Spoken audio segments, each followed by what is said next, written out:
Old Fashioned Football on the Sports Gambling Podcast Network is brought to you by Underdog. Get up to a $1,000 deposit match when you sign up at UnderdogFantasy.com. Promo code OFFSGPN. Hey, what's up? This is Sam Acho, and you're listening to Old Fashioned Football.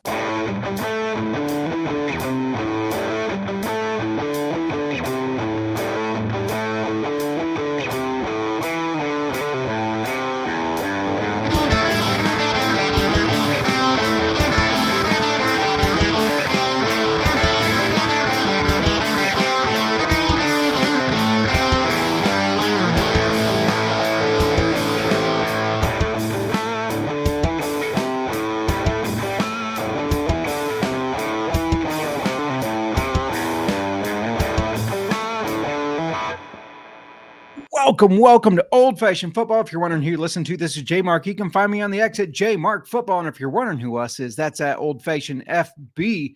Before I keep going, I mean, we got some awesome guests to bring on, but let's bring in somebody that's not a guest, the co-host on the pod and in life. You can find her on the X at the Mark. Mur, I already know the answer to this, but how you doing today?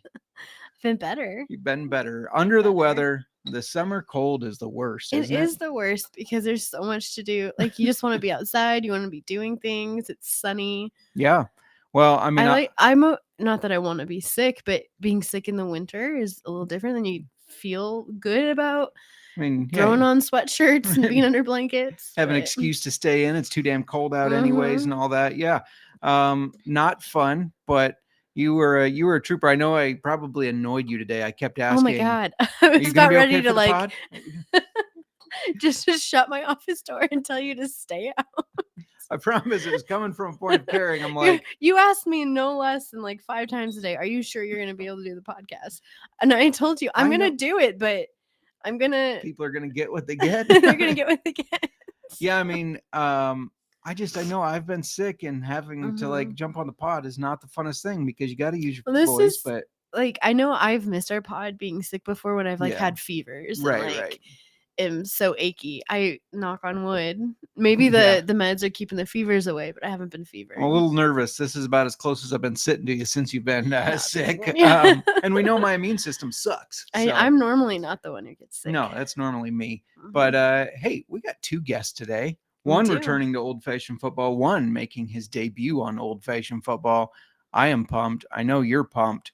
But what are we talking about today? Today we're gonna go over the NFC East. We're gonna follow like the same format we've been doing. We're gonna go through each team, get into the offseason changes and any news with these teams. Yeah. We're going to bring in the fantasy football focus a little bit on some of the key players.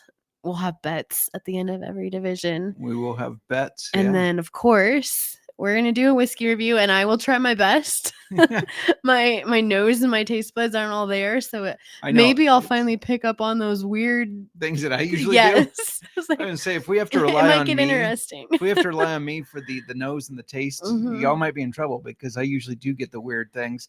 Speaking of fantasy football, I see out of the corner of my eye here, my peripherals. Get out of here. Draft set up. Ready to be on the clock. I'm multitasking. Late round, right? Late round here. We're in the 16th. Yeah. 16 out of 18. Yeah, this is in one of the SGPN degens.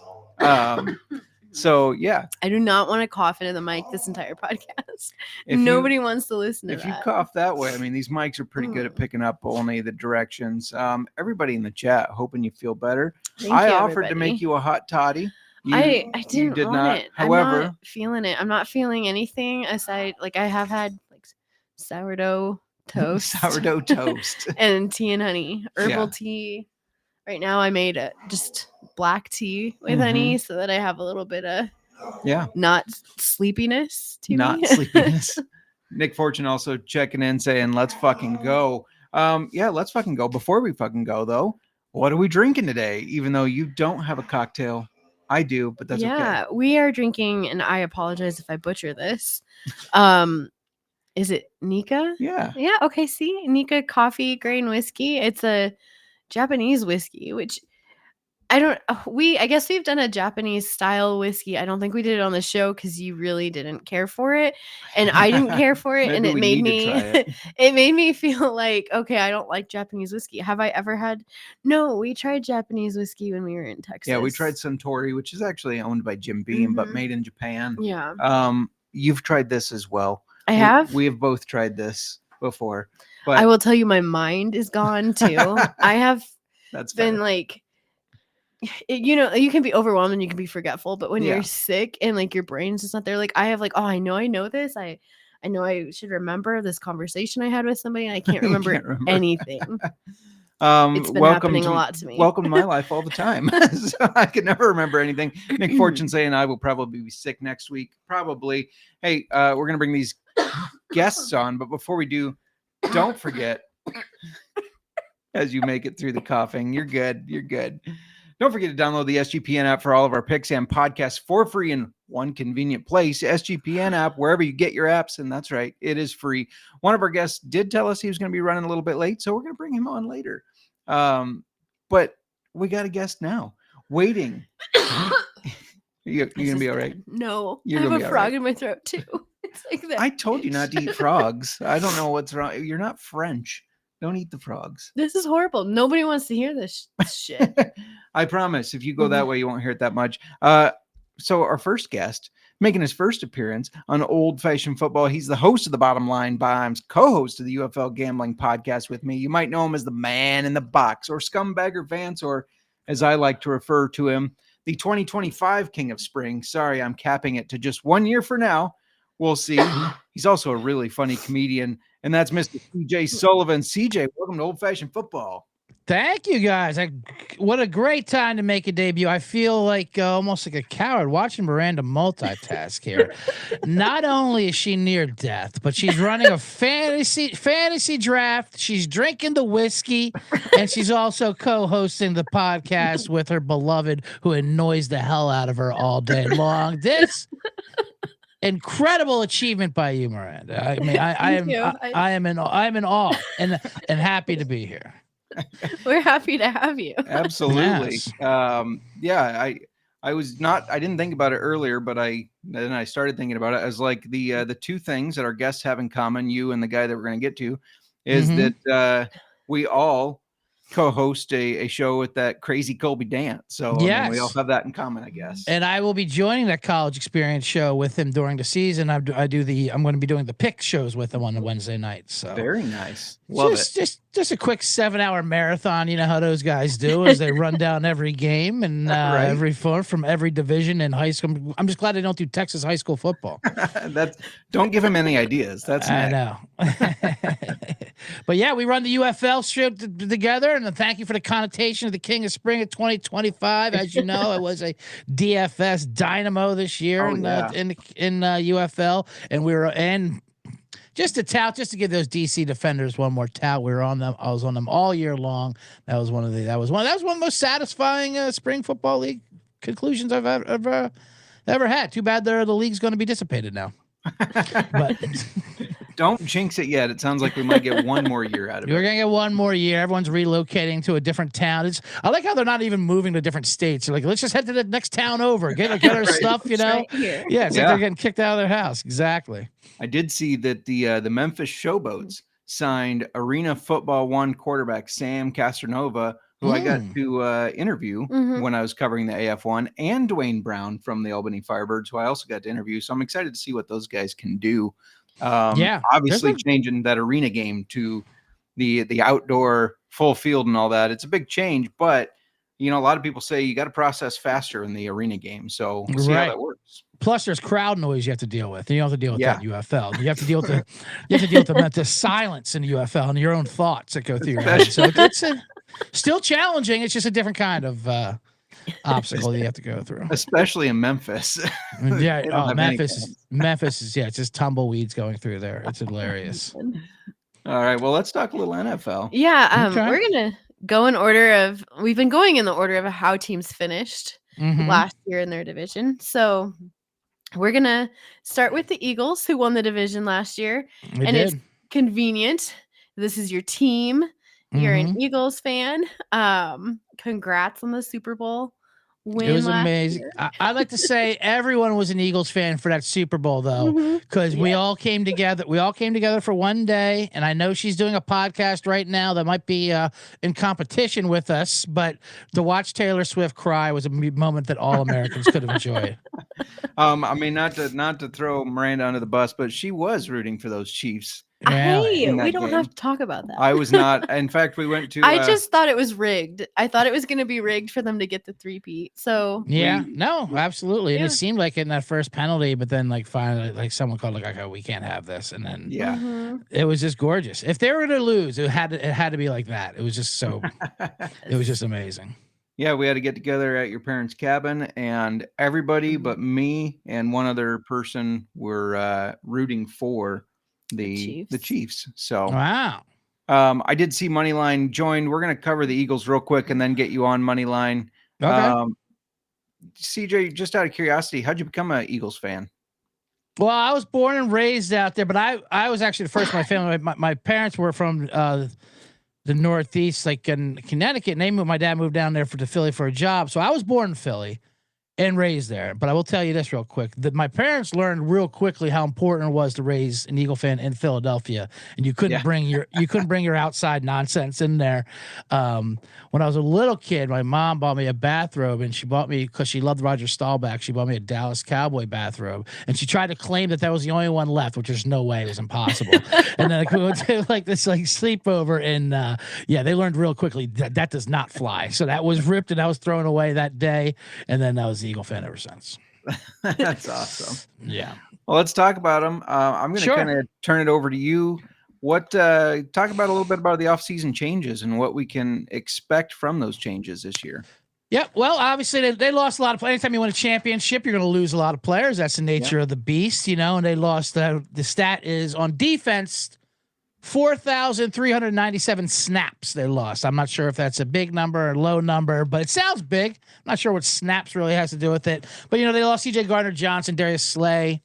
Josh Sweat was a big one, Milton Williams, Brandon Graham. But they replaced they kept the nucleus that they needed to keep. They're always good with that. They're probably the best run organization in sports with Howie Roseman and the general manager. So they kept Zach Bond. They got to replace a D-line with Jalix Hunt and Moro Jono. So I'm not worried about that. The offense is still intact. The O-line, a little banged up, but that's not right. The only problem they have right now is the cornerback position outside of Guantanamo Bay. But the offense would be still great. AJ Brown should, and Devontae and John Donson, they say will step up as a third receiver. He kind of joined like mid-season last year and didn't really catch on, but apparently he's been looking good. Saquon is a concern, not just for the amount of touches he had last year. He had 482 touches, which is one of the top 5, I think, of all time, not since DeMarco Murray, I believe, who had like 497 in 2014. So fantasy, as you're talking about fantasy-wise, a lot of the sharps, whatever, you hear to say, they're trying to avoid Saquon because that following year is always a come down year. But meanwhile, he's still going like number 2 and 3 overall. So I think they're lying and they're putting shade. Like, what are you not going to take Saquon Barkley? Like, it just fit. It's like Derrick Henry in Baltimore. Once you put him behind that offensive line and have like a good offense, you put him where there's life. You get him out of the Giants, you get Henry out of Tennessee. It just fit completely, and the offense was amazing. So. Yeah, I mean, they were an incredible team last year. I believe they only trailed. They ran 68 plays all year where they were down in the fourth quarter. Like they were just always, and that's kind of their style of play. They kind of squeeze the life out of you, with their running style. But they lost Kellen Moore, their offensive coordinator. They replaced him with another Italian, Kevin Petullo. They're just loading up on Italians with Big Dom up there, Nick Fangio.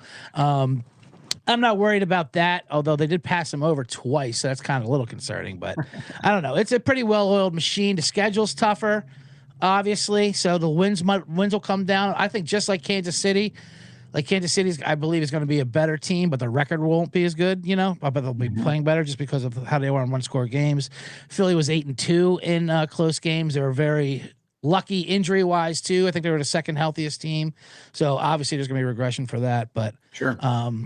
But they should still be good. I mean, they're still obviously one of the top 3 teams in the league, I mean, I think they'll be just fine. As far as fantasy-wise goes, though, I do say, did that 17th round wrap up for you, Mir? Or did you?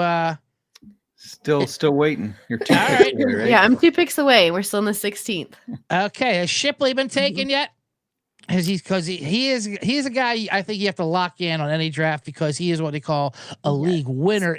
Even if Barkley, they are going to scale him back anyway. They said for rushing on, so he's going to have plenty of opportunities. But God forbid he does get hurt. All of a sudden, Will Shipley is going to be an RB1 on behind this offensive line, which will be one of those prime positions. Not AJ Dillon. I don't know what AJ Dillon is. Nobody knows what AJ Dillon is. Like, I guess he's not as big as he used to be. He's not Eddie Lacy, I guess, anymore. Girth wise, as they say, his body progressed. I think as one announcer said the other day. I like AJ Dillon, but who knows what he is? Shipley is the guy who's least, and he catches passes. He's just more explosive, and I don't know. So I would focus on Shipley more over than AJ Dillon. All right, I love it. And he is still available. I thought he was taken. But there you go. Bang. Knock him. Pick him up. Pick him up. How about well, just real quick, one more question, I guess, on the Eagles. Then we'll do a quick ad read. We'll bring Moneyline in, talk to him about Washington, then talk to you both about this division. But Dallas Goedert is going late in draft and off the board, but he always feels like such a solid player. Is that too low as the 16th tight end? I believe it's way low. And there's not too many Eagles you can lock in on because they're all high up, in value as far as fantasy-wise ADP or even betting. The numbers are all just chalk. But Goddard is definitely one of them that I think is going to have a nice big year. His points per game, now he was hurt last year a lot in and out, but when he played, his points per game was right up there like in the top 8 tight end. So, and I actually have it, not to sneak preview one of my bets, but I have him to lead the division in touchdowns. It's like a 40-1 play. He's a guy who depends upon a lot, especially and with the new offensive coordinator, I think it'll be tight end will be definitely utilized more. But Dallas Goedert, especially in fantasy, because when he's playing, you play him and he produces, and if he's hurt, you can just sit him down. So for his ADP, like he's absolutely a steal. Yeah, no, I agree with that. I've seen him a lot of times, 13th, 14th round. It's like, why is he still here? I'm going to take him anyway. Right. Like, I have a tight end. I'm taking him because it does feel like a steal. All right. Real quick, before we keep going, got to let you know that we're brought to you by MyBookie. Not going to sing the song as good as CJ does, but I will tell you about MyBookie. It's the place to bet on every sport, including MLB, WNBA, golf, and of course, football futures. MyBookie accepts customers from a ton of locations, easy deposit and lightning fast payouts using crypto. And of course, you can bet the CFL there. The Montreal Alouettes put McLeod, Bethel, Thompson on the 6-game list. That's their QB2 now. So they're out QB1, out QB2. They signed Cameron Dukes from the Toronto Argonauts, who is terrible. We all know, if you've listened to me before, I'm an Argonaut hater anyways, but he's terrible. So take BC to rout them this weekend. Just head over to mybookie.ag, promo code SGPN for 100% deposit match up to $1,000. Terms and conditions apply. That's mybookie.ag, promo code SGPN. We're also brought to you by Rhythm. Rhythm's power trends are now smart signals because they're so damn smart. They continue to crush it with smart signals, essentially the best of what their house model has to offer. These are AI detected patterns where Rhythm's model has consistently won and has a high return on interest. Think about a strikeout prop that wins 59% of the time when the line and win probability hit a certain range. Smart signals are updated daily and exclusive to Rhythm. No touts, no noise, just clean data-backed bets. And if you download the Rhythm app, you can jump on WNBA smart signals. There's 97 and 65 in July with a 15.64% return on interest. These are so good that Scott and Adam literally were booted off one of their bookie accounts for winning too much. And MLB is crushing it as well. Mike Trout and Giancarlo Stanton are a combined 14-0 on smart signals, recommending their unders. Whew. That's free money. Download the Rhythm app, check out Smart Signals, and start betting smarter. We will be. Get your 7-day free trial today by going to sportsgamblingpodcast.com/rhythm. All right. We already said we had another guest. He is here. He's been on the show before. He's not making his debut like CJ, who who keeps saying, well, I don't know about you guys. I never get the invite link sent to me. I don't know what it's probably like. I can just stop in. I can just hop into cyberware or something like that. I need access. Always welcome. I noticed you were in before us because you got the SGP login. So you're always can pop I got my in. soundboard ready just in case I needed to do anything. Fly, Eagles, fly. I have all kinds of things. I was ready to run this show. Yeah, awesome. All right, so me and this next guy, we hosted the NFL Gambling Podcast together until rumor says we gave out so many winners that the books got us canceled. He's a co-host of the College Experience. Pretty sure he's the Providence Friars' #1 enemy. You know him as Moneyline Mac, Ryan McIntyre. How we doing, man? I'm doing good, man. Thanks for having me. And you know me, I'm good at getting canceled on the interwebs. So absolutely. The Providence Friars fans, have they been after you yet? No, they don't do football. So, we'll probably resume our rivalry in the winter around the holiday season. I'll probably drop something when they're lost 5 out of 6, and I'll just remind them how bad they are. That's fair. That's fair. I thought it was fun keeping you back there while CJ talks about how good the Eagles are and they're going to be, because your team, I mean, they were kind of close last year. They were very impressive, a lot better than I think people expected in Jaden Daniels' rookie year. So it was fun keeping you back there. I'm sure you were just stewing like, come on, I got to say something bad about the Eagles, right? Yeah, I think I muted the computer when I heard like the first 3 sentences of positive. Oh my goodness. that was enough. I was having nightmares of that NFC title game. But yeah, man, it was the best year of my lifetime as a Skins fan. Yeah. Got the franchise quarterback. He had a historical year. If the defense could have stopped the nosebleed, maybe they could have even hosted the Lombardi Trophy. So unfortunately, there's been a little bit of drama this offseason. That usually happens when you have a little bit of success. So interested to see what happens with the McLaurin situation. But as long as number 5's at quarterback, they're going to have a shot to get back to the playoffs. But yeah, I'm cautiously optimistic because I have not seen him do it back-to-back years in my lifetime. I'm excited. I like Daniels, love Daniels, think he's awesome, but I got to see it back-to-back years. I'm pessimistic.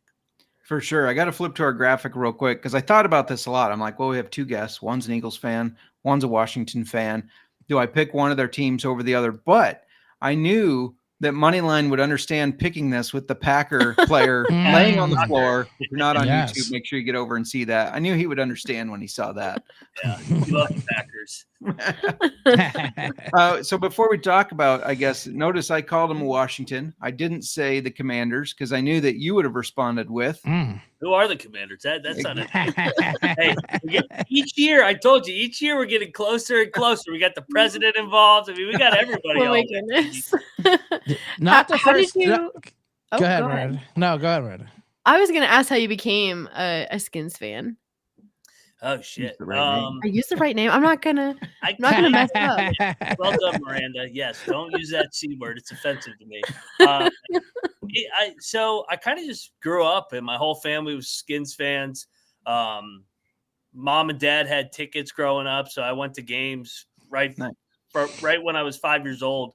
And they had just got done at RFK. So I grew up, unfortunately, at FedEx, and then that was all I knew. And I didn't really have a choice. My grandparents were Redskins fans. The whole neighborhood was Redskins fans. And it's kind of, I think everybody saw a little bit of it last year when the fan base came out of the woodworks, whether it was at Tampa Bay or at Detroit. But once upon a time, the Skins fan base was like a juggernaut. And it just has been deserted because of Dan Snyder over the last 20 years. So we're slowly coming back. But yeah, each year a little bit closer to the old name and logo, baby.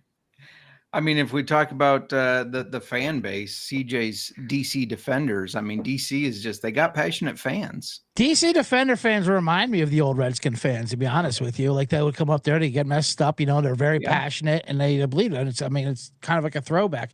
Are the old Hogs still alive? I don't mean the real Hogs. I mean the Hogs in the stands that would wear the dresses. Talk about getting canceled nowadays. Gender fluid, for crying out loud. I haven't seen the Hogs since, man, the mid 2010s. Yeah. Right. Like the RG3 team. Maybe they came back for a minute when Kirk Cousins was there. when they got to the playoffs. But yeah, they've been deserted. COVID really killed the Hogs. Yeah, COVID and the Hogs are not a good tandem. That's for sure. Combo. All right, Ryan. Well, walk us through some of the changes that Washington made, why that defense might be better, why we should be excited about them. Well, I would start on the offensive side first. Is that offensive line was an issue last year, and they went out and got Tunsil from the Houston Texans and Debo from the Niners. So he comes over, reunites with his former GM, and now another option. I guess glad that they went out and got him because McLaurin's MIA. Debo's not going to play on the offensive line because I saw some pictures of him there, and he looked like he got a little bit bigger there, but. He doesn't get paid until Thanksgiving, you know. He'll tweak his hammy mid-October and be out, and then he'll come in for the stretch run. So, but yeah, I mean, you mentioned the defense. They bring in guys like Trey Amos and guys like Javon Kinlaw, Eddie Goldman, and Wise Jr. So the defense should be better. It can't be any worse. That's for damn sure. But like, they don't have to be a top unit if they can be. Bend but don't break unit. It also will be Lattimore's second year in the system. Sure. I know he just likes to fight everybody instead of actually guard somebody at times. But yeah, I think that they'll take a little bit of a step. Just year 2 of the system with Dan Quinn. Yeah. You mentioned Eddie Goldman. He's probably going to be really good because it seems like past Bears players who are with us for a cup of tea, they move on. We say, yeah, he's no good. Then they do really well. That's just how it seems to work. So he might be good for you. Yeah, that's usually how it goes with bad franchises. They get rid of people, and then all of a sudden they're Pro Bowlers. So yeah, I used to know what that felt like, but it seems the tide's turning. Yeah, there you go. Well, let's talk a little bit about fantasy football. Yeah. I mean, obviously, Jaden Daniels, he's going as the third quarterback off the board. He's a stud. Now, Miranda and I get into an argument about this a lot because I bring it up. She has brought the stats to say it's not a real thing. But are you worried about the sophomore slump? Yeah, a little bit, just because I saw the sophomore slumps in RG3. I mean, he went from top 5 fantasy quarterback to just getting benched for Kirk Cousins. So, but I think his version of a sophomore slump will be like what Stroud's was. Stroud still was a solid quarterback, but I also think Daniels is better than Stroud. So I think that it'll be potentially a little bit more regression with more film. Cliff Kingsbury, we'll see if he can put back-to-back years together, but I think he's just so talented, and he's just got such a good feel. They got to keep him healthy, and if they could keep his mom away, like not over there, not around 24/7, I'd be in favor of that too. Right. That's great. Looking at running back for fantasy, I've been picking up Brian Robinson in a lot of my leagues. Yeah. But he's going at like an ADP of around like 29 for running backs right now, which I think is I don't know why he's going I love Brian Robinson. I don't know. But why do you think I feel like it's disrespectful that he's going so low. Why do you think he's so I don't know. Maybe because Daniels just took so much production away from him, but you can't go wrong with the guy that got shot and was back 4 weeks later. Right? He's tough as nails, man. He's a badass. I mean, he had 8 touchdowns last year. The volume was down compared to other years, but that also comes with Daniels having such a heavy workload. Yeah. Mm-hmm. All right, so let's say I don't think Scary Terry's going anywhere, to be honest. But let's say he does. Let's say Debo gets hurt like he has in the past. Who are we taking a flyer on in fantasy football as a wide receiver? You know, I was high when they drafted this guy. I think Luke McCaffrey, year number 2. I think he's a guy. He good route runner out of Rice. He actually played quarterback at Rice, so another one of those former quarterbacks that slides into the slot.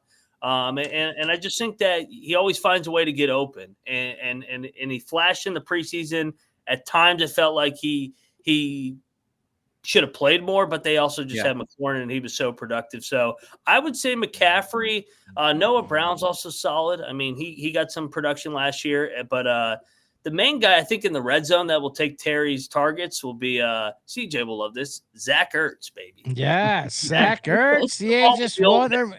It's amazing how he keeps producing at this age. You know, I mean, at this age, because he was like, I mean, I remember before he even went to Arizona, when and Philly's like, yeah, okay, it's time for him to go. It's fine, you know, great career, with no bad wishes. But this son of a bitch just keeps on producing, and Washington was so good on fourth down last year. It was like crazy, like 80% or 82%. Half of that, I think, was, or the majority of it was Jaden Daniels and his legs and be able to convert that on fourth and short. But the other was Zach Ertz. Like, you hit Zach Ertz, I mean, he is picking up that first down no matter what. It's incredible watching him at this age. Yeah, and you mentioned it with like having a security blanket. If McLaurin was the other security blanket, if you lose one, you're probably going to lean on the other one more. I think it's going to take time with Debo. I mean, and not to mention he'll probably get hurt at one point. But sure. What's the word about Jalen Lane out there? He went to the old Hokie. He got some work the other night, but I would think that he's going to get a little bit. I think he's going to make the team. I mean, he was a fourth round pick, so I mean, there's reps out there, but I also think he could be more like McCaffrey his rookie year, where he kind of waits his turn, learns the system, and then gets an opportunity. I think McCaffrey's more the guy than Lane. Okay, all right. I like McCaffrey. It's in his genes, right? Yeah. I mean, obviously Christian Ed McCaffrey. I like the Noah Brown thing too, because they made a point to re-sign him, I believe, right? Yeah, he was with the Cowboys too when Quinn was there. So they brought a couple guys from the Cowgirls over, and I don't know. What do you think about that? I'm looking at Gallup is on that roster too, for crying out loud. I don't like them infiltrating over there. Not my watch. That's not my NFC East. You know, anything. It's like the transfer portal. Anything goes nowadays. Yeah, that's true. All right, so we're going to talk more about the Cowboys and Giants in depth after we get you guys out of here, because I don't want to keep you on all night. I know you got stuff to do, but got some couple questions regarding these other two teams, the stepchildren that nobody wants in the division, I suppose. Are either of you worried about the Cowboys offense being better? You know, they have the addition of George Pickens. Do you feel they're a threat to either of your teams? CJ, I'm going to start with you. And then Are the Cowboys a threat? Of course not. They're the Cowboys. It doesn't matter what they do. Jerry Jones is there in front of a Netflix red carpet saying how he loves for this to be a soap opera, and he doesn't care about winning. He says the quiet part out loud now. He's so senile. Like we said, no matter what science, forget Elon making these rocket ships, put everything into keeping this man alive so he can ruin the Cowboys for another 20 years. Their offense, with Dak healthy, they will put up some numbers, but their D is still bad. Their running back situation is still terrible. I think what are going with Javonte Williams and Miles Sanders. CeeDee Lamb and Pickens will be interesting. They'll put up numbers, but never worried about the Cowboys. I mean, what is worry that they may slide in as like the 7th seed? Right. I think they could go 9-8, maybe. When Dak is healthy, they usually tend to win 9 or 10 games, but they'll find a way to fuck it up in the playoffs. They always do. So it's in terms of like an actual threat to win the NFC. No, never worried as long as the old man's there just saying whatever he says. You know, I was going to say, if I were you guys, I would be hoping Dak stays healthy, because I legitimately think Joe Milton is a stud. Their backup quarterback. I mean, he's got a huge arm. Maybe he'd be great at a punt, pass, kick competition. Maybe I don't know if about him like actually being the quarterback. I actually like Dak Prescott, and not even as a quarterback. I like that he's the Cowboys quarterback. You know, like you said, and like how he chokes in the playoffs. But even as a dude, like, he seems like a good person. His worst quality he has is that he's the quarterback for the Dallas Cowboys. Yeah. Don't forget, everybody, to stick around. At the end of the show, Miranda will be ranking the quarterbacks by looks, as we've been doing each division. So we'll see where Dak falls on your list. Jalen Hurts has to be one. Even if you say Jaden Daniels, his mom will beat you up for even looking at him. Well, what about Mr. Unlimited? Yeah, right. That's true. That's true. Unlimited's got a nice, and he's got the wife to prove it. So this is it's actually an entertaining quarterback division. Now with Wilson coming in and Dak coming back healthy, and then Daniels, and then obviously Hurts. So yeah, it's a good quarterback division. The Giants quarterback room alone with Winston and Jackson Dart. Like, how is that not the Netflix show? Get a camera in that room. DeVito. Right, of course. Tommy DeVito. Everybody eats they. Yeah, I love watching any Jameis Winston clips anytime he's talking. It's incredible. I mean, entertaining. He's a treasure. Yeah. Going back to the Cowboys, they've been referred to for way too long, in my opinion. I'm sure, definitely in your guys' opinion, as America's team. I think it's safe to say they are no longer America's team. In fact, Moneyline's organization came out and said that they are America's team in the capital there. Can each of you make the case of why your team is America's team? Ryan, we'll start with you this time. If they go back to the name and bring back the logo, you're going to see people that weren't even Redskins fans that have come in and be a part of the movement, baby. Yes. Yeah. That's how we become America's team and overtake them. I will say, I will give Jerry Jones credit. As bad, he doesn't care about wins. He does find a way to run a hell of a business. That's how they've kept that fake title, just because he's good at selling. He's a businessman. He's a salesman. He's full of shit. Yeah. How about you, CJ? I mean, they did just take down the T-Swifts and the Chiefs. Yeah, anyone that makes Taylor Swift cry is America's real team, first of all. I mean, anyone that ends that dynasty, because in order to do that, in order to take down a franchise, something beautiful, you need someone to bring them down in the dirt. And that's what Philly did. Like we were the perfect man for the job. Like, we'll handle this. We don't mind if an icon cries, Like, so in that sense, Philly's definitely America's team. We got people, we have to grease the poles after they win. They have a jail in the stadium. They're eating horse shit out of celebration. We are the idiots that is America.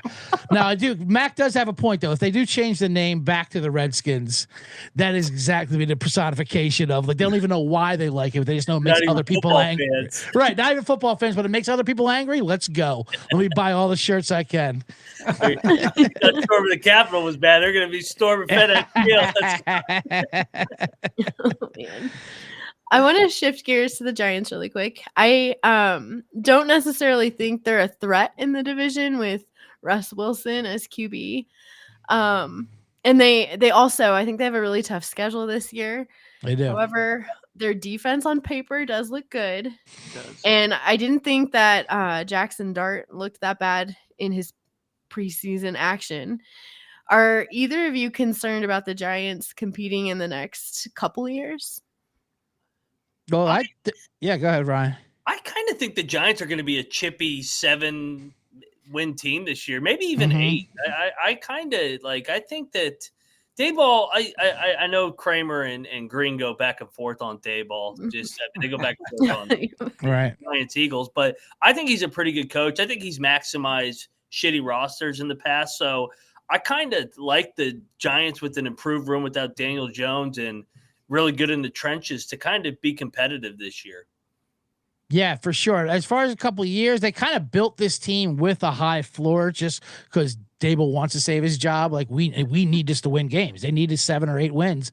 But that defensive line, is absolutely incredible. And especially when you add Abdul Carter this year, apparently he is the absolute real deal. Every report says about it. Like, he's just a freak. I'm going to have some futures on him. But yeah, and then they signed whoever last year, like that whole, and they have Lawrence. I mean, that D line's for real. It's I don't know if it's as good as when they won Super Bowls, but they do have talent across the board there. Yeah, absolutely. Nick Fortune has a question. I think he forgot to put off in here, but how many people are planning on pissing during the football season? I think he means pissing off during the football season on Twitter. I've already started. If I give any unders on these teams, I had one fan yell at me last night. He said the floor is 10-2. I said, Well, the win total is 8.5. So if the floor is 10-2, you should put your life savings on. Yeah. I don't think Nick Fortune made a typo. I think he meant that. How many people is Ryan going to be actually pissing on Twitter?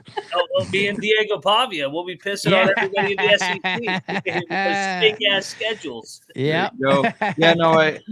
Ryan, to your point, I like the Giants to go over their win total as well.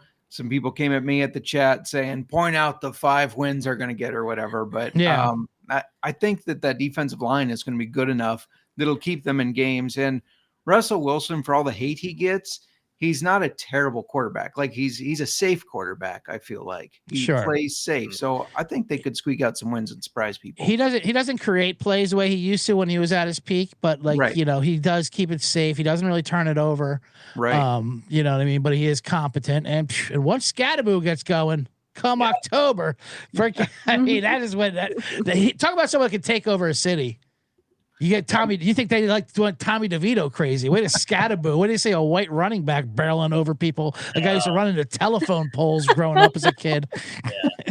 I just saw him on Amon-Ra Brown's podcast, and they're quizzing him on photos of older players, like Calvin Johnson or whatever, and he knew none of them. He's like, no idea.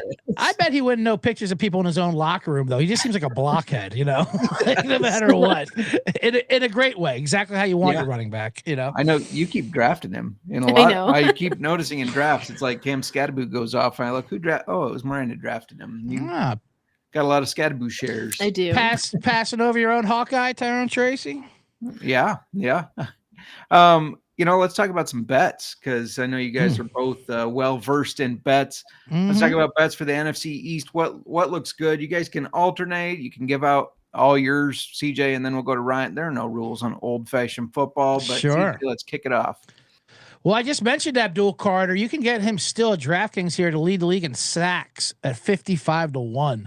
Ooh. And just in case he's just in case he's a freak, I know he's a rookie, but like we said, you can't double him. They're not going to be doubling him. He's the one they're going to be letting go for a while, at least until they realize how much of a problem he is because of that defensive line, because of Dexter Lawrence and everyone else they have on there.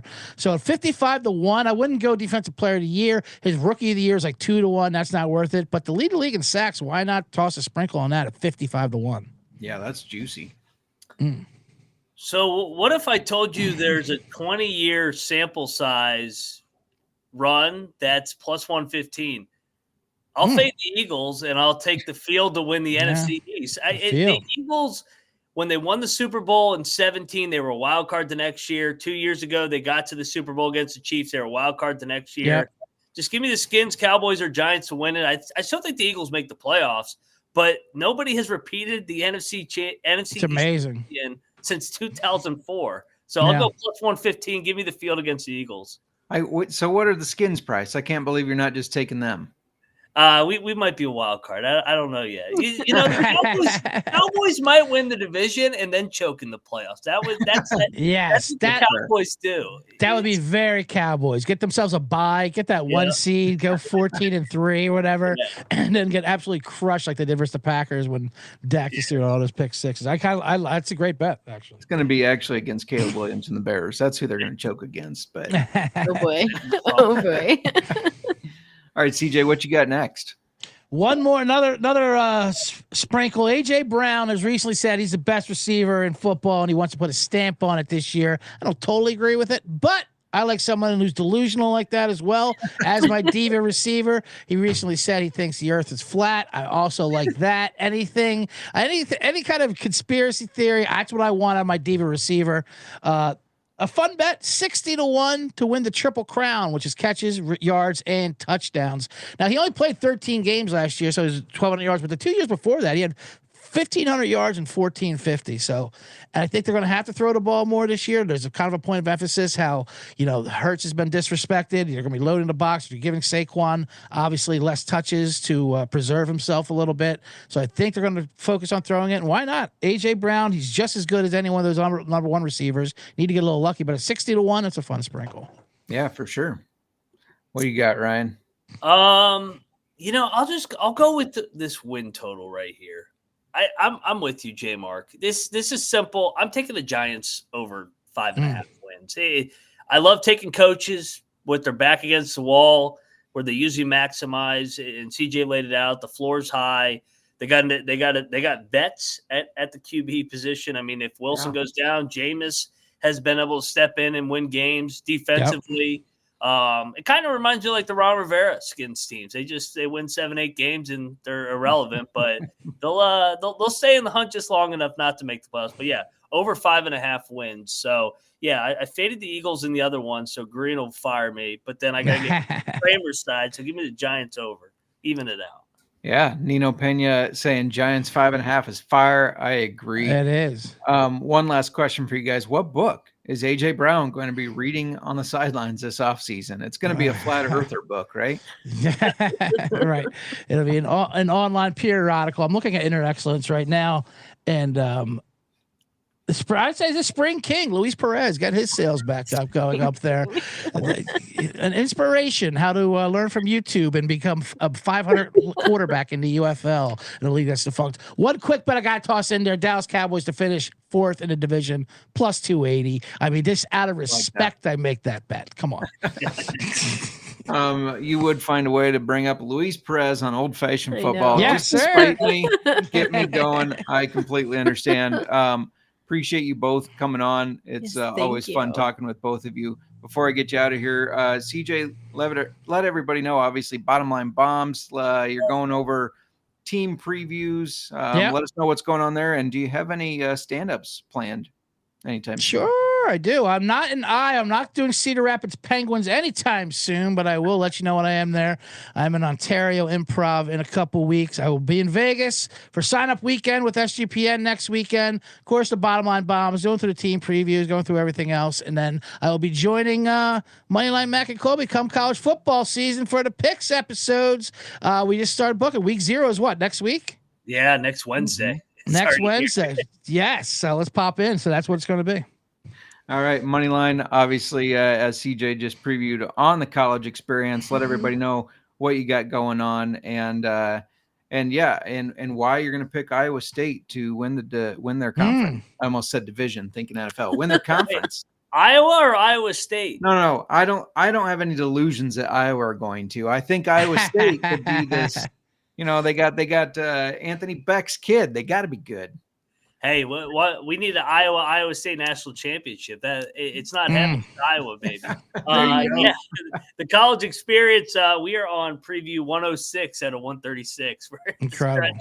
I promise you, we will get to the finish line. But yeah, come join the party next Wednesday for the pick show. It'll be a shit show. You gonna make it over No. there? Congratulations, man. Way to hang in there, man. Get better, get well soon as well. Amazing work by that. Thank you guys both for jumping on. We're gonna keep talking about the filthy Cowboys, the Giants. Cheers to you guys, and take it easy. Yeah, thanks for joining us. Cheers, guys. Yeah. Cheers. And All I gotta say is go fucking Bird. all right. Apologize for that. That wrong button. Sorry about that, guys. All right, here we go.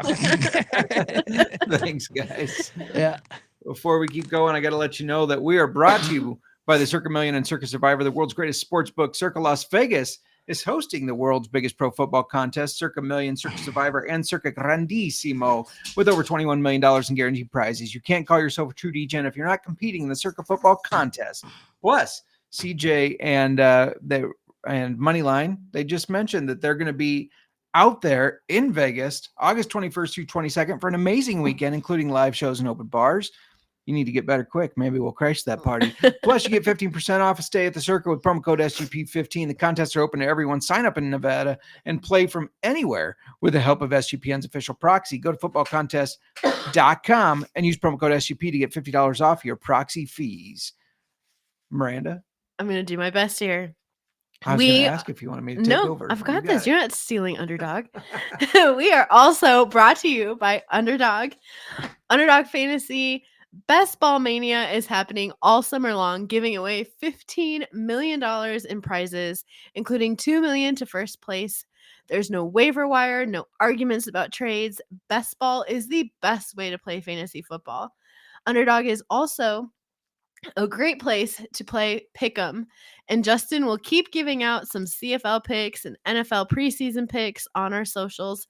So don't forget to subscribe and go sign up with promo code OFFSGPN to claim your special pick plus first time deposit offer of up to $1,000 in bonus credits. That's underdogfantasy.com, promo code OFFSGPN. All right. Oh my gosh. You made it. I made it. You made barely. it. Barely. I'm dying over here. Always fun talking with those guys. It was. They are a hoot, of course. And make sure you go check their stuff out because their podcasts, they are fire. I always hop in the Bottom Line Bombs when I can. It's fun hopping into the chat, listening to CJ, and then the college experience when they I'm excited CJ is going to be on that because that you hop in the chat there and it's insane. It's crazy. It just is like just the chat is crazy. Mm-hmm. We got 2 more teams to cover. Let's power through them real quick because I know how it is when you're sick. I'm sure and the worst part is like this, like I hate it, like it's not convenient now either, but when you are sick or you just got over being sick, or maybe you weren't even sick, but you're in public and you get that like scratch to the back of your throat and then you start dying, and it usually happens in a grocery store. And like right after COVID was the worst time for it to happen. Right, because everybody gave you the worst Yes, luck. and like you try to suppress it. Like when you try to suppress it, it just makes it worse, and then you start crying. I have tears running down my face during that last fit.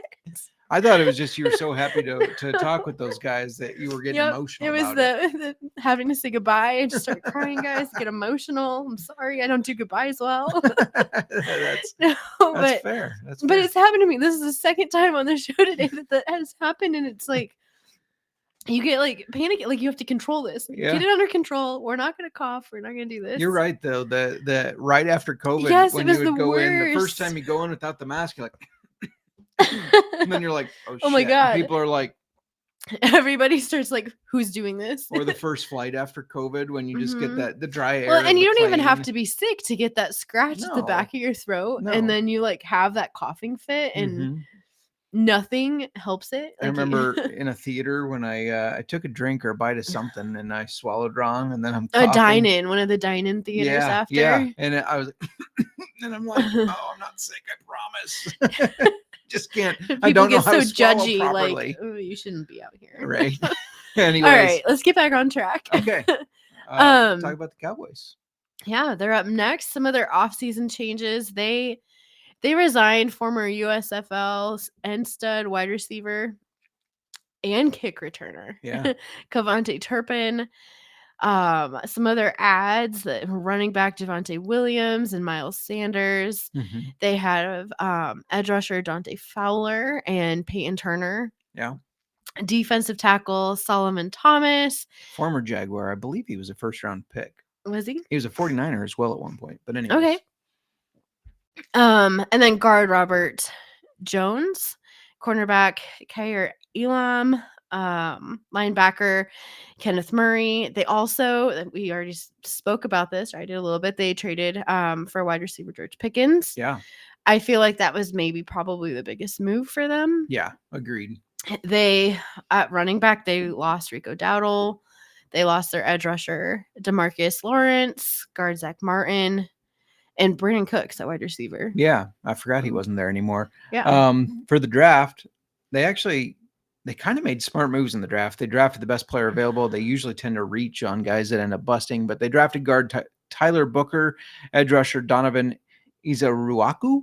I don't know if I said it right, but I'll say we're going to say yes. Izaruaku. Cornerback Siobhan Revel out of ECU, and running back Jadon Blue, who I think could get involved in the running back room. But the biggest story, I guess, right now is their top defensive player, Mike Parsons, still doesn't have a long-term deal. He is demanding a long-term deal.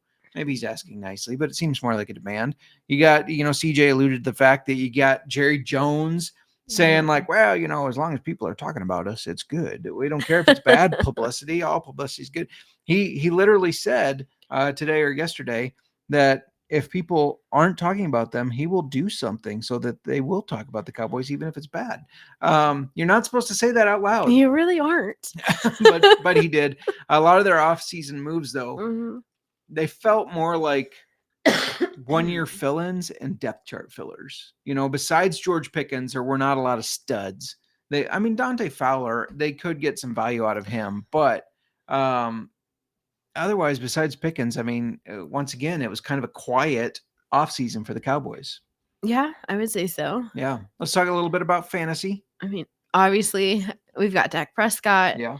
ADP of, I think, 13 right now. Mm-hmm. When he's healthy, he's actually a decent fantasy option for as much shit as our network gives the Cowboys. I think for the first time in a while, he's going to have 2 stud receiving options with Lamb and Pickens. Yeah. Yeah, absolutely. Shout out Channing Brown. Let's go. Hello. Channing, you just missed CJ Sullivan talking about the Eagles and Moneyline Mac talking about the Commanders. But welcome. Yes. And cheers. We got a Japanese whiskey today, not a Canadian one. Let's talk about running backs here. Mm-hmm. It's hard to say who's going to have the most carries by the end of the season. Yeah. Though I think reports right now have Javonte Williams, who's ADP of 38. Mm-hmm. They have him ahead of Miles Sanders. Sanders is going at an ADP of 70. So nobody believes in him. Exactly. That tells you a lot there. But then their rookie, Jadon Blue, he's right in between them, closer to Javonte at an ADP of 44. And I think mainly they're banged up. Right? Yeah, they are banged up. I think we're going to end up seeing a mix of Williams and Blue. I think I'm good drafting either of them in the later rounds. Later down the road. Don't be like the Cowboys and reach for them. No. But absolutely later. Yeah. All right, I'll give your voice a break. I'm going to talk about wide receivers and tight ends for you. I'm on the verge of having another coughing fit. Please don't do this to me. So they obviously have CeeDee Lamb. He is going at an ADP of 3. Scares me a little bit, especially when Dak does have some injury history here. And then George Pickens, ADP of 29. I think they're both going to be studs, but when you look at their ADP, I actually like grabbing George Pickens better because, if you wait till the 29th wide receiver, you're right over there, you're killing me. Sorry.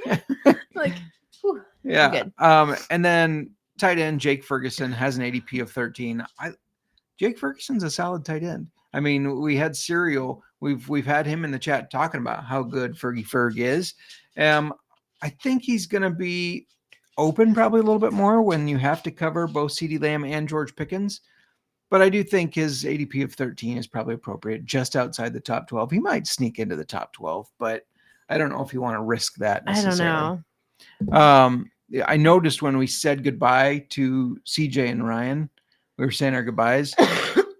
The dog, who's always it's over. Yeah. She normally waits for the music. She does, but she was like, well, I'm getting the vibe that it's over. We're saying goodbye. And she jumped down Closing and she's time. She's nudging now. Like, are you guys done? You done yet? Not yet. Anyways, let's talk about the Giants, who Moneyline and I and CJ some too, a little higher than the public right now on them. A little bit. Some other offseason changes, just to kind of recap those. They added Russell Wilson, Jameis Winston, cornerback Paulson Adebo. Yep. Safety Javon Holland. Yep. They lost their quarterback Adoree Jackson, and then they drafted the best edge rusher in the draft. Yeah. Sorry, I was gonna say you heard CJ say you can get him for most sacks. Mm-hmm. What did he say? That was 55-1. I'm not memory here right now. Okay, yeah, I believe he said 55-1. I'm really good at numbers too. And I know. right now, there's just 55-1 to lead the league in sacks. Yes. Abdul Carter. Yeah. Former Penn State Nittany Lion. They also drafted quarterback Jackson Dart, defensive tackle Darius Alexander, and then Cam Scattaboo, running back. Who we talked about a little bit. I think the Giants are going to have, we said it already, a scary defense. Carter is going to be a stud. Yep. Don't know how powerful their offense will be, but I trust Wilson to stay competitive. He's had one season, his first year with the Broncos, which was a disaster. Mm-hmm. That's the only season he's lost less than 5.5 games, which is their win total. I don't think he's going to get there. Let's just talking about Russell Wilson. Let's switch right into the fantasy football. Right. everybody's going to be wondering, is Jackson Dart going to be the starter? Russ has been sat like with every team. He gets benched. Not every team, but since he moved to Denver. Yeah, he got benched in Denver. He got benched. Well, actually, they did start him in Pittsburgh after he was injured, but because it was him and Fields. Yeah, but they were. I know, but they both played. Yeah. Yeah. And Russ. I swear he got benched though, and they threw Fields in even when he wasn't injured once. I don't think so. But am I making that up? Maybe. Am I making? You it might up? be. That might be your sick brain. Okay. But Russ Wilson is going at ADP of 30. Yep. That's only one spot ahead of Shedeur Sanders, who I don't believe will be the starter. It's 2 spots ahead of Jackson Dart, who I don't think will be the starter. I mean, Daboll has said Russ Wilson is our starter. Yeah, I just think that shows you that people think he's not going to remain. I guess. I just think he deserves more respect than that. That's all. Potentially. Do you like their running backs? I know we already talked about you've been drafting a lot of Cams. Yeah, I will say Tyrone Tracy, he did have some good games last year. He's going at that ADP of 30 for running backs. I think he'll still carry the ball as their like early back and short yardage, but I do think that Scatterboo, who's going at just 3 spots lower at ADP of 33, I do think he's going to get involved. Yeah. And I think we're going to see him get involved in that pass catching game. Yeah. I honestly just think he's too talented to keep off the field. I think Daboll will know how to use him, and that's why I've been drafting him. Like you keep saying, the drafts we're in together. Yeah, you keep seeing him go off the board, and it's me. I know. I just have this feeling. Well, before the draft, we talked about Cam Scatterboo with Colby Dant because that was one player he said he was most excited to see how he does in the NFL. And he mentioned if you got a guy like Andy Reid is his example that knows how to use those players, Brian Daboll's kind of like that. He knows how to use those players. So I agree. I think that could be a good move for him. Here's what confuses me about Russ Wilson at ADP of 30. Okay. Malik Neighbors, their stud wide receiver. He's going as wide receiver 4. Which is, you're not going to have him that high if their quarterback isn't performing. Right. Unless they think it's going to be half Wilson, half Dart. But yeah, that's what I'm saying. With Wilson going at the ADP of 30, people don't think he's going to remain the starter. Yeah. I do. I think he's going to be good enough to remain the starter for 1 year. Russ picked the Giants because he watched film on these teams that he was in talks with, and Malik Neighbors stood out. So Russ is going to get him the ball. He loves this guy, obviously. I don't know if he's the 4th pick at wide receiver, to be honest. That's going ahead of a guy like Amon-Ra St. Brown. I think it's too high for him. I agree. In his sophomore year here. A very talented dude. Top 10 wide receiver? Yes, I think so. Yeah. But number 4, I'm not sure. I think it's too high, especially because just that quarterback question mark. Yeah. Yeah. The other receivers, Wan'Dale Robinson at 71, Darius Slayton at 79. So obviously they think that Malik Neighbors is the only one. He's the only one we're drafting that early. Right. I kind of like both of those guys as late round flex pieces. Wan'Dale, he's been banged up, but he has shown some flash and potential. And Darius Slayton has just been a solid dude for them. So I kind of like that. We probably don't need to spend too much time talking about their tight ends. No. Theo Johnson's going on an ADP of 35 for tight end. Yeah. Honestly, like it's just they're not going to be super relevant. I don't think he will be. No, I don't. Yeah. Nope. All right. Do we want to get into your NFC East bets, Justin? Yeah. I'll have to hit the guys up, see what they think of this. If you didn't see it, Channing mentioned he's going to rewatch to check those guests out. If you did miss it, absolutely go check out the bets they gave out because those are fire. Obviously, CJ's were some long shots. Moneyline's a little safer. I like the long shots, but they're fun. Yeah, I like the balance of both. And mine's not going to be as long a shot as CJ's. Maybe my cojones are not as big. We're not going to compare. But my long shot bet would be Philadelphia Eagles to score 1+ rushing touchdown in every single regular season game. They got Jalen Hurts with the tush push. They got Saquon Barkley or Will Shipley, as CJ mentioned, if Barkley gets hurt. that's 6-1 for 1+ touchdown in every game. That feels really solid.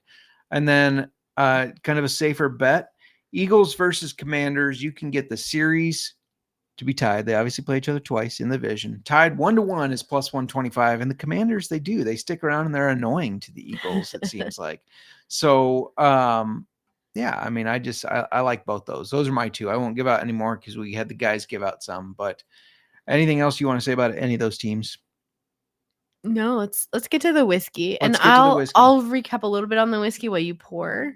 Okay. Well, real quick here, if you're on YouTube, you see our beautiful new graphic, if I do say so myself, and you can see the bottle too of the Nika coffee grain whiskey. So, yeah, I'll give a little bit of a pour here. Let everybody know what we're drinking. Right. Yeah. So, well, we just saw it, but I'll say it again. We're drinking the Nika coffee grain whiskey made by Nika Whiskey in Japan. And did you just say the coffee with a Y? What? That it's coffee with a Y? I didn't say that. Okay. Well, see, sick brain here. I was like, wait, I swear you just said this. So. But I was gonna go into like because looking at like their label, like it's coffee, like COFFEY, not coffee. Like whenever I hear this, I think of coffee, but I have to it's Japanese whiskey. And if you don't mind, I'll jump in here and I'll take over. You're like, just shut up, Mer. No, that's good because I asked for this as a gift. We were watching a auction of alcohol. I decided that I was not going to bid on this one. And so, my parents had been asking for birthday gift ideas anyways. So I said, ooh, coffee grain whiskey. That sounds interesting because I love coffee. I didn't say that to him, but that's in my head. I was like, I love coffee. That coffee grain whiskey sounds interesting. But you saw that how it was spelled. It didn't register. How does that not register? I don't know. When you see it, how does that not register that that's not coffee? Because I'm stupid. I don't know. But anyways, it is coffee with a Y. Not like the coffee you drink. It's named after the coffee still, which is the world's first patented continuous still invented by Anus Coffee way back in 1830. Invented by what? Anus. Aeneas. Not Anus. I'm so sorry. This is not going well. Aeneas coffee, not Anus coffee. Can you stop? You said anus twice. So let's just not. All right. No anus in this. It's Aeneas. Aeneas. Aeneas coffee. Sorry. Thank you for catching that. Back in 1830. Wow. This is what you do. You're off to a great start with the history and background. I so appreciate you going over this lovely information for me. You're gonna appreciate it in a second here because I gotta let you know. Back in 1919, Masataka Takatsuru, when he was in Scotland. Masataka Takatsuru. Okay, never mind. When he was in Scotland, he had the opportunity to learn how to distill using the coffee still. And how to distill grain whiskey on it from craftsman James Calder. Masataka became the president of Nika Whiskey in 1943, but back then they were Day Nippon Kaju Company, and they didn't change their name until 1952 to Nika Whiskey Distilling. And he just loved this, and he installed the 2 sets of coffee stills right or after he established Nika Whiskey he installed one in 63 and one in 66. Now the thing is they're not easy to operate and they're not very efficient to get spirits out of either. So you would think, why are you doing that? Well, they retain flavors originating from the ingredients. So rather than, a lot of whiskey, no matter what you use, a lot of it has that similar profile, but it goes through these changes when it's doing the whole scientific thingy, I like to call it. With the coffee still, it kind of goes back to the grain. It takes an ode to the grain kind of, and it gives the whiskey a distinct texture. With the coffee stills, Nika Whiskey makes both the coffee grain whiskey and the coffee malt whiskey. We're obviously drinking the coffee grain whiskey. Mm-hmm.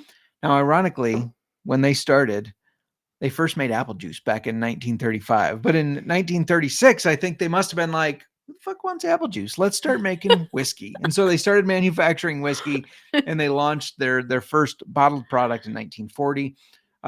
This is a signature grain whiskey released back in 2012 originally. It's mainly made from corn. And then you got to remember, bourbon in the States, and it's got to be new American oak. It can't have anything else in it. This is aged in previously used casks, but they re-char them. So I think that's interesting. You get some of the char flavor, but also probably some of the old bourbon flavor. Burnt bourbon. Yeah, absolutely. So, let's give this a try. Let's talk about the bottle real quick. I know something that's going to probably throw the score off right away. And that is that it's a plastic twist cap. Yeah, I hate plastic. I know. And I don't like twist caps. That's one of the things with Weller, that they have twist caps on their whiskey. Are you kidding me? I knew that was going to get you right away. But a plastic one, at least Wellers are metal. I don't know. Yeah. The bottle's probably not going to get a huge score. I put it back up on the screen too for y'all to see. The bottle's nothing special. It is like colored glass. It's what? Almost got a green hue to it. Greenish brown? I can't tell. Gray? Greenish gray? I don't see colors well, but no, you're colorblind. What color is the label? Pink. Pinkish salmon. Red. Salmon. Yeah. See? Okay. I know some stuff. You're like, I'm wrong. I was gonna say it almost matches my shirt. Well, it your doesn't shirt's match a my rust shirt red. at all. It doesn't match. Jeez. No. The twist cap makes it a 2 for me for the bottle. It's like a squatty wine bottle with a twist cap. Yeah.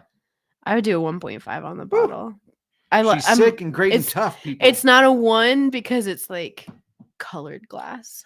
Yeah. If it was clear glass, it'd get an automatic 1. I'm very annoyed, by the way. Why? I don't know if you've noticed me getting lower during the show. The hydraulics keep just going out a little bit, and it's really annoying.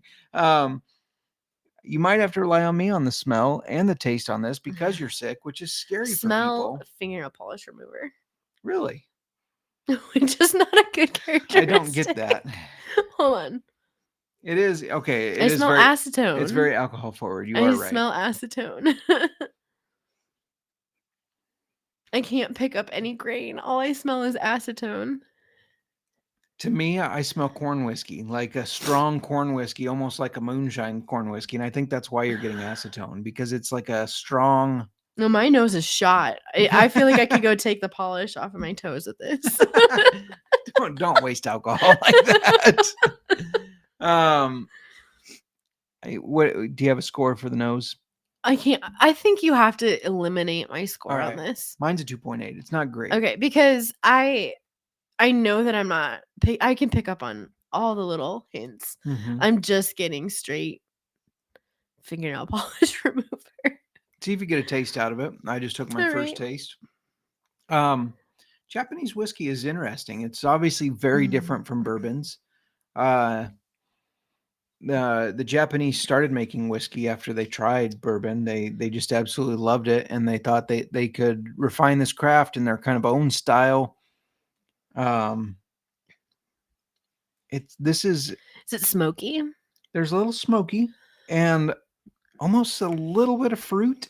I feel like I get that every Japanese whiskey I try. There's a little bit of fruit, a stone fruit. There's a little bit. I want to say it's like a baked apricot. Apricot. Why did you say apricot? That's how I say it. Apricot. You say apricot. Daddy grew up on a pecan ranch. Stop. Stop. You're done. I'm not getting a good taste out of this. I'm sorry. It's not. That's right. You're disqualified from this. DQ'd. You can try it later, and we'll put in your scores on our tracker. Don't forget, we do have a tracker. You can find it through our Twitter. It's a Google Doc. You can't edit it. Sorry. That would defeat the purpose of getting our scores. But you can see our scores, mine and Miranda's individually, and you can see the average. Right now, Keeper's Heart Sherry Cask finish is winning. I didn't know if you knew that. Yeah. We've done this since April. That's what's winning so far. We did get a new Keeper's Heart that we will try eventually. Yes, the rum cask. Yeah, which that reminds me, if you're interested in being in our fantasy football listener league, please reach out and let us know. I know Channing was in the chat. Channing, if you want to join the listener league, we got a couple spots left, and it would be fun to have you on there. But I can't say it's official because I haven't reached out yet. But the past 2 years, Keeper's Heart has sponsored our pod or our listener league. Reconfirmed. The winner has gotten a bottle of whiskey. They are very gracious, and we're very thankful for them. Mm-hmm. So, but we will be talking some Keeper's Heart in the future here. Got to get them back on the pod, as well as now Redwood Empire. They have some big events like coming up. Yeah. So it Absolutely. would be, we really do need to touch base with them again. Yeah, for sure. I know you're not getting it, but I got smokiness, like you said, like that rechar of the barrel. Yeah, it's like that's what I'm it's getting. smoky, that but rechar, it's not. and then I'm getting apricot. I'm not getting anything like that. So That's fine. it's horrible. Nothing sounds good to me right now. I've Yeah. been drinking tea all day, and I've had toast. I did offer to make you a hot toddy, though. I will say I don't think this is hot toddy eligible. You want something? You're like, strong. do you want me to make you an old fashioned? And I bowed out on that, and you're like, well, I could make a hot toddy, and I knew what we were gonna try, and I was just like, no. Yeah, No. the flavor, I'm giving it a 3.1. I actually think it's really pleasant. I like the flavor. I like it a lot more than the first time I tried it. The cocktail and old fashioned is what we do. We are old fashioned football, but it is the wrong cocktail for this. Nothing about it stood out. It did not. I could not taste whiskey in my cocktail. I could taste the bitters. I could taste the ice cube melting. I could taste a little bit of the sweetness from the sugar, because we do sugar water rather than simple syrup. But it gets a 2.8. I feel like that's generous, but I gave it a 2.8 and not lower, because I feel like as a Japanese whiskey, this was not the cocktail for it. This would be a good lighter cocktail, right? Okay. Yeah. All right, let's do some quarterback rankings real quick. Okay. NFC East quarterback ratings by looks. I have written down what I think you're going to do, but let's get into it. All Jalen right. Hurts. Did you get a good look at Jalen Hurts? Yes. I've got him pulled up in front of you. Not a lot of shirts off, but I got this one so you could see. He has a side tattoo. He's got a side. He's got one on both sides, actually. Both sides. You can see that one. Yeah. All right, little Jaden Daniels action now. You Okay. saw all you needed of Jalen Hurts. Yeah. He's Okay. It's like suave. Suave. Yeah. Jaden Daniels. Alrighty. Shirt off, no tattoos. No tats. No tats. You ready for Dak Prescott? Yes, show me Dak. Little Dak action there. Mm-hmm. And a little Little tattoo tats. action. Yeah. And then we got Russ Wilson. This is funny hearing CJ and Ryan kind of think about like who you might be picking and kind of your thoughts. So, Russ Wilson, his wife is in this one. This was for a GQ photo shoot. Russ Wilson's a good looking dude. Good looking enough to be in GQ. Yeah. I mean, you got to be good looking for that. No tats. No tats. He looks way too. You gave me like super serious photos of him. He's like frowning in these. There's not a lot of shirt off photos of him. I was surprised to find that. What do you want to see again? Any of them? I need like a lineup. I don't have them side by side. I know. This is a good looking group of quarterbacks. I knew you would like this one. I just knew. All right, so let's look at Russ real quick. Russ, Dak, also from GQ. Jaden Daniels, a little younger dude. He is. He's and cute. And then Jalen Hurts, suave, as you said. Yeah, he's like all. This is a hard one to rank, isn't it? It is. I knew you'd have trouble. Jeez. I have my predictions for you, but okay, no, go back. Let me see Dak and Daniels really quick. Okay, Daniels. Yep, I got Dak. Go down. Why did you have to pick like where he's in a blue light? Well, I thought the GQ angle would be a good one. All right, Jaden Daniels is a little baby faced. Yeah. So he's 4. Okay. He's cute, but he's 4. Yeah. Kind of scrolling through here so you can see. Yeah. Hurts. Okay. And then it goes. How old is Russell Wilson? Hold on a minute. 31. He's 36. 36. He's older. Whoa. He's younger than me, but he's older than me. No. So Jaden Daniels 4. Yeah. Dak 3. Really? Okay. Yep. My rankings are wrong. Your rankings are wrong. Yeah. And then now you're between Hurts and Wilson. Then Russell Wilson. Russell Okay. Wilson number 1. All right. I thought you would take Dak. I thought just the Dak look, would be number 1, then Russ, then then Jalen and then Jaden. Jaden. So I got Russ and Jaden right? No, you had Russell Wilson's number 1. Russ Wilson number 1. Yes. Then Jalen. He just looks too serious to me. He's not always serious. He's posing. He's posing. Look at him smiling with his eyes. Dak That'd is be smiling Dak. with his eyes. I don't know. Dak and okay, hold on. Go. You're second guessing. Let me see answers. Jalen and Dak better. Thank you for making these photos bigger. That helps. You're welcome. All right, there's Jalen Hurts with his kind of side tat. Yep.